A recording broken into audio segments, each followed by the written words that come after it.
Hey everybody, welcome back to Magic Orthodoxy. My name is David and this is a deck review.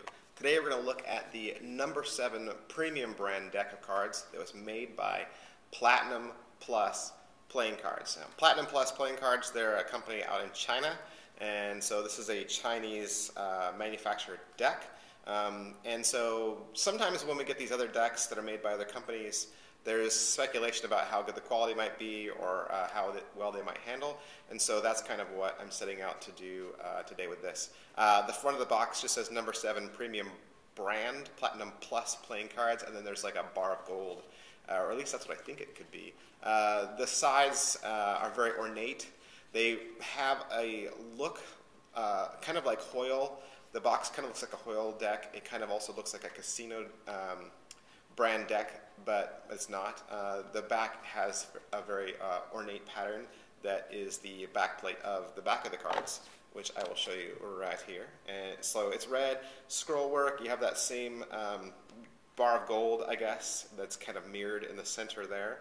And it's just very ornate, very scrolly, and kind of has a similar feel to a rider back, but you know, just different enough to where it's its own entity.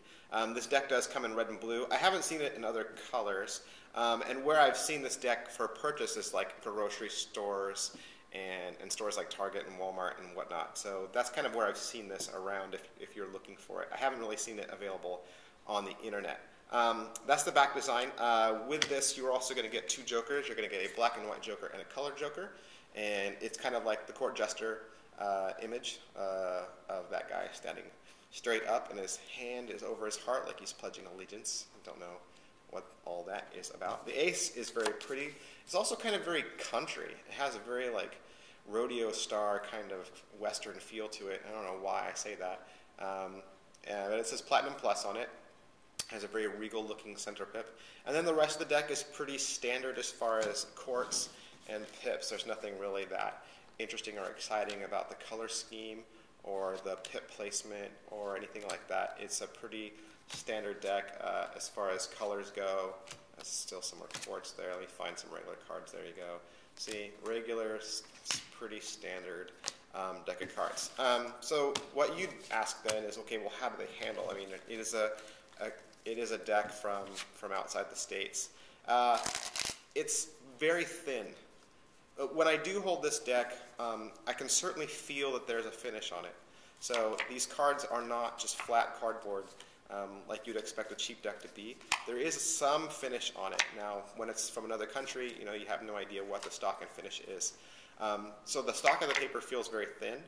And the edges don't feel very smooth either. They feel very rough, like they were cut with a very dull blade. I guess that's the only way I can say it. So the edges feel sharp, and the paper's thin, and then the finish itself also feels thin. It feels like a step or a grade above a cardboard deck. There is some snap to it, there is some extra to it, but if I show you how it rifle shuffles, you can kind of get there's a little bit of stickiness in it. There's a little, and the finish does make it clump, like maybe in like chunks of 5. You can't really, it's hard to push off just one card. You really have to press down and grip it. If you do it, just do like a little a fan, you kind of get more than one card. See, it's really chunky. So the finish, I'm sure, would protect the deck in play, but it doesn't do much for card handling. So I wouldn't recommend this deck to somebody who is serious in cards or who is looking for maybe an alternate deck to use. This wouldn't be a deck that I would use for that. I mean, I would purely get this just for the collectability of it and just to have a card deck from a company that wasn't Bicycle. All right, that's my review. So as always, you can subscribe to my channel just to stay up to date in the latest in cards. You can also follow me on Twitter, twitter.com/magicorthodoxy. You can also like my page on Facebook, which is facebook.com/magicorthodoxy. Thanks.